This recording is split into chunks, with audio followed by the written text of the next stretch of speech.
Hello, welcome back to my channel. If you couldn't already tell by this fat stack of books, we're talking about all of my 2024 reads. I read a lot last year.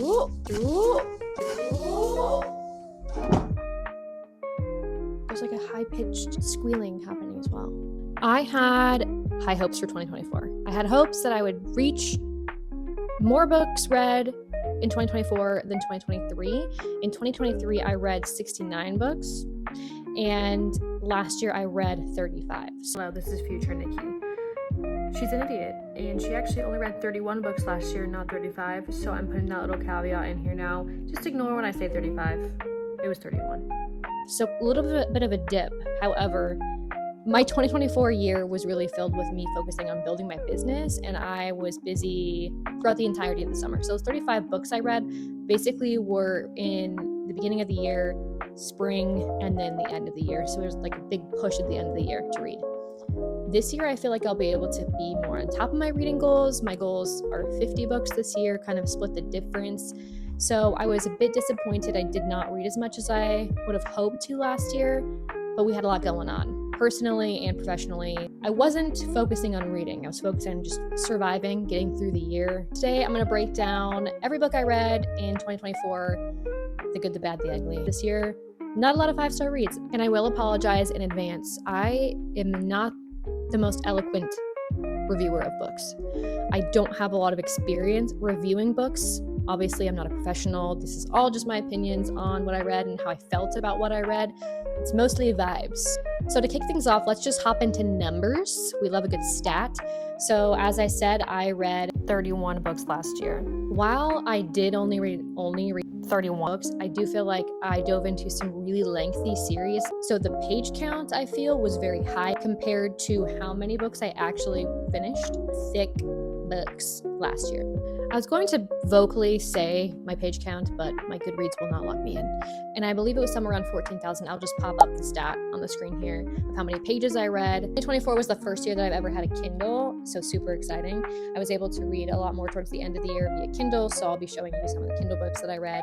I'm absolutely obsessed with Kindle now that I have it. I don't think I could ever go back. I'm going to start off with my absolute favorites. My number one book, or I guess series, was this series right here, Jade City. Jade City, oh yeah.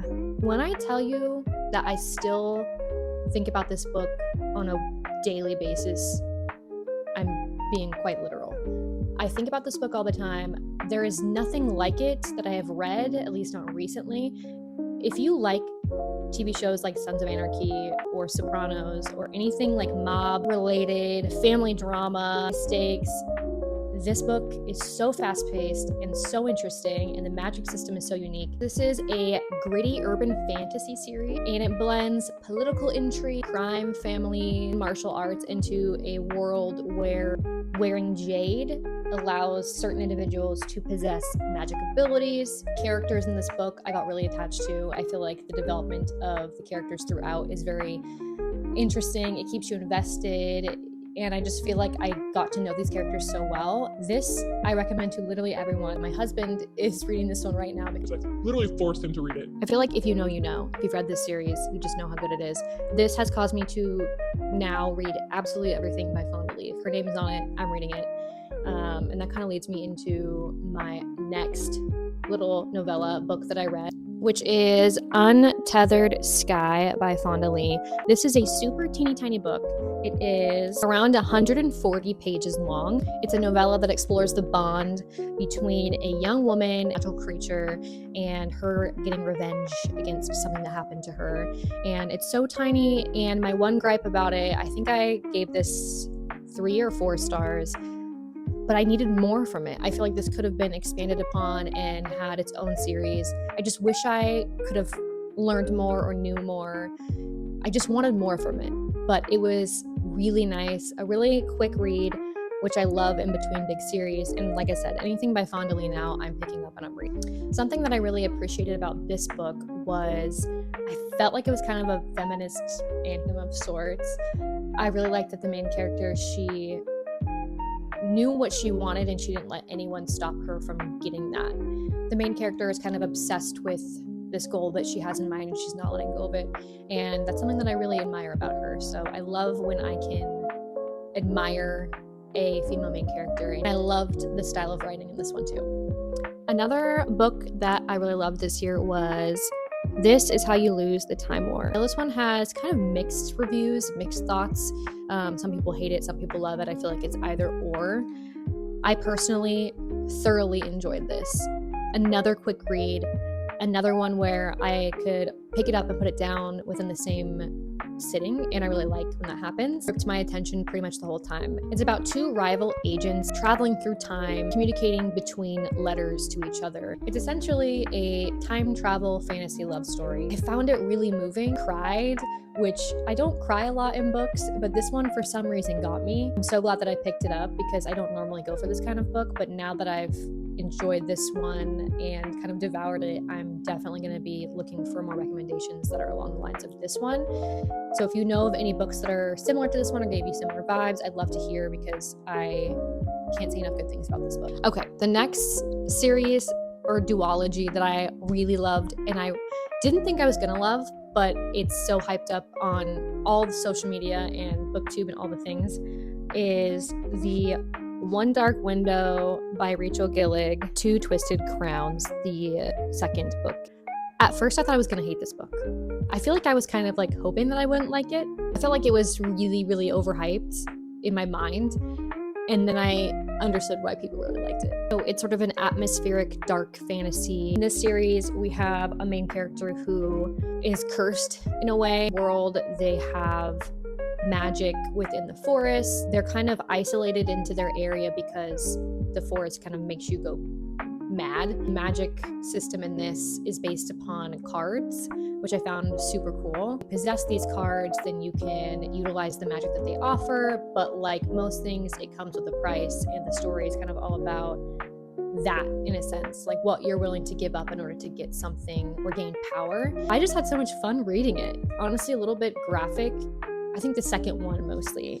It was a little graphic and made me nauseous at some parts, so if you don't like really graphically, and maybe I'm just being a baby, I don't like when gross things are described in books. That's the one thing about this series that let me down a little bit. Not anything to do with the story, just I had to kind of put it down. It gave me some bad dreams, I think, too. A really compelling series. The end of the first book really threw me off. I did not see that coming. The shade about these is there wasn't a ton of smut, and I am not one that's super into that. So I really appreciate when there's a book that can give you that element of romance without kind of getting too detailed into it, because I'll just skip through those parts generally. And so this one, I liked that it was more of like the enemies to lovers slow burn situation. I just said I don't cry, but this was another one that got me at the end of Two Twisted Crowns. I bawled. It was happy tears, but also sad tears. I'm really bad at describing. Okay, I told you I was into series this year, and I definitely was. The next one that I absolutely loved was The Ashes of the Star-Cursed King. This is the second in the duology in the Nightborn duet from Carissa Broadbent. Serpent and the Wings of Night was giving me vampire Hunger Games vibes, and so I kind of was thinking that would be the same vibe going through to this book. This one was totally different. I just love a good vampire romance story. This one is a little bit smuttier than I like. So like I said, I just kind of skipped through that. I won't get into any spoilers, but the way the first book leaves off, this kind of picks up at a really high tension time, and you're not really sure where things are going to go or how they're going to resolve. The main character is sort of navigating some grief and realizing some things about her past that she didn't notice before, going through this struggle of feeling like betrayed and not sure who she can trust. And I really like how it ends off. So if you read Serpent and the Wings of Night and haven't read this one yet, I highly recommend it. I love that this author is going to do a ton in this world. So she's going to do duets of different like character lines, and that leads me into kind of my next book that I really enjoy, The Songbird in the Heart of Stone. And this follows one of the minor characters in the Serpent and the Wings of Night series, and kind of her origin story, if you will, how she became who she is, how she got the magic that she had, her childhood. It kind of shows you more of her, which I really enjoy because I wished that there was more of her in that first duet. And this duet's going to be all about her, and there were so many elements to it that I really resonated with. The main character struggles with her identity and how religion shaped who she was, and she kind of comes to her own realization that what she was taught maybe wasn't right, and the things that happened to her weren't okay. It hits the nail on the head of all those different feelings. For people that have gone through any sort of religious trauma, maybe trigger warning on this one, or that sort of thing, I would maybe be careful about reading this one. Really explores how she became who she was, and it left on such a cliffhanger that kind of ties back into the first duet series that I'm so excited to see where this goes. I know she's coming out with this one, I think either this year or 2026, I can't remember. But once again, Carissa Broadbent, an author that I will now read basically anything that she writes because her writing is beautiful, her characters are wonderful, and you just feel so aligned with them. And I highly recommend this. I think also for people that have survived abusive relationships or toxic relationships, you'll really relate to this as well. And I related to it on a personal level because of a relationship that I was in the past, and then she kind of has a new potential romantic love interest that's coming in that sort of rewires her thinking in her brain about like how she should be treated, and I think that's beautiful. So I loved the romance aspects of this book. Like I said, these books do have some spice to them, so if you're not into that, either skip through it or maybe skip out on this series. Thinking about Carissa Broadbent, because I was on such a high from the Songbird and the Heart of Stone, I decided to pick up Six Scorched Roses, which is a teeny tiny little novella about Lilith and Vale. They are characters that you see just a little bit of in the Serpent and the Wings of Night prequel. So it goes back to kind of their start, and super tiny, really quick read, but really powerful, and gives you kind of more of an in-depth view into the world that Carissa is setting. This one gave me a lot of dark academia vibes. Character Lilith is dying, and she's trying to figure out a cure for this curse. She ends up enlisting the help of, or seeking out the help of, Vale, who is a vampire in her area. End up having a little romance, and it's just a really cute short story about their beginning. It was a nice way for me to continue on in this world because I'm so desperate for more of it. All right, moving on to this big bad boy, Iron Flame. I really have fun with the Fourth Wing series. Do I think it's the best written book in the entire world? No. Do I think that there are things that could be better? Yes. But I have so much fun reading it. I'm invested in them. I read them quickly. I am currently reading Onyx Storm. Got it on release night, and there's been a lot of hate towards this author and towards this series. But personally, I'm getting like Twilight vibes from these books, and it's bringing me back to a time where I was reading in high school and I really enjoyed it. I just love these books. I love them. And I don't care if people think that they're dumb. Who cares if people think what you're reading is dumb or not well written? Like, it doesn't really matter. We're enjoying the books, we're reading them. It's taking us away from the reality of our world, and it's just great. I'm not going to get into any spoilers of anything, but the way this ends is crazy, and I just can't wait to see where this story goes. I believe it's going to be a 5-book series, and it's just so incredibly fun to read it. If you've read the series and you are also getting Twilight vibes, I want to know, are you Team Dane or are you Team Zayden? To Sarah J. Maas, Crescent City series, House of Earth and Blood, House of Sky and Breath.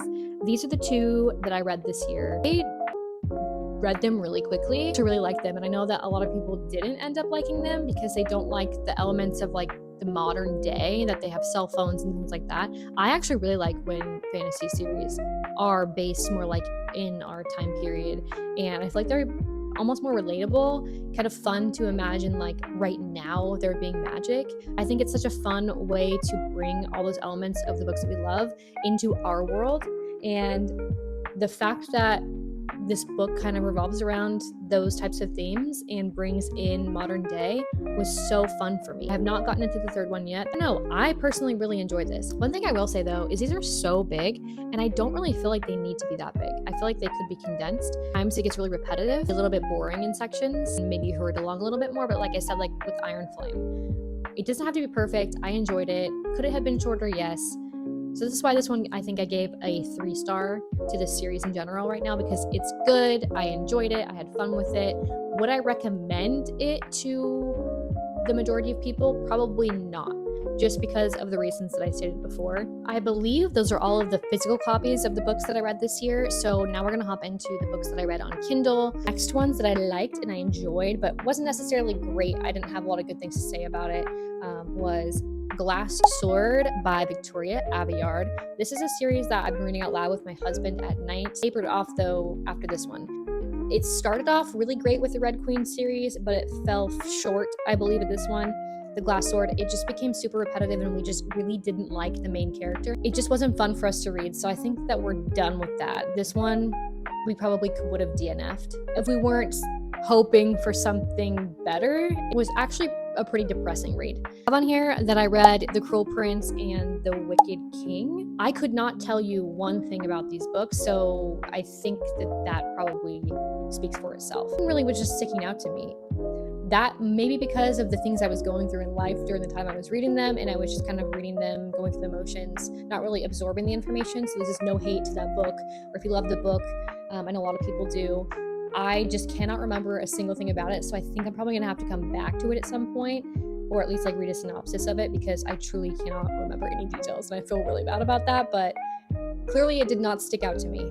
The next one that I read on Kindle was A Touch of Darkness by Scarlett St. Clair. The thing about me is if there is a book that has anything to do with mythology, Greek mythology, Norse mythology, I'm like, yes, please sign me up.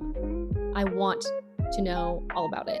Specifically Greek mythology. Francina told me about this book. It follows Persephone and Hades in sort of like a modern day story of them meeting. It's such a fun version of the story. It is very spicy, I will say that. She's always like finding the good in him, wanting to show other people that trope of being misunderstood, the main character being misunderstood, or people not understanding where they come from. And clearly with Hades, he is represented as like this horrible, dark, mean person. And in this story specifically, Persephone is kind of seeing that maybe there's more to him and more under the surface. I really loved that love story between them. I lied. There was one book that I read that I have the physical copy of, but I don't know where it's at right now.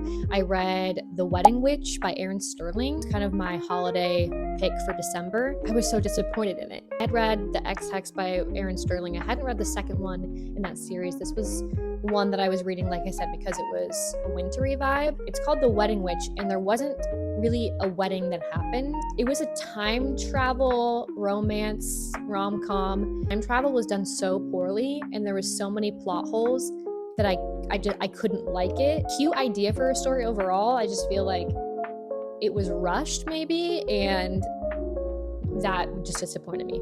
Another rom-com that I read this year was That Time I Got Drunk and Saved a Demon, a comedy, romance, heavy on the comedy. I'll say it was fun. It just didn't really grasp my attention that well. I was pretty bored reading it. It wasn't really that compelling. It would be a good palate cleanser, like if you're in between big chunky series and really serious books. It was funny and I did laugh reading it. It wasn't my cup of tea. I do have the physical copy of the next one, but I can't find it right now.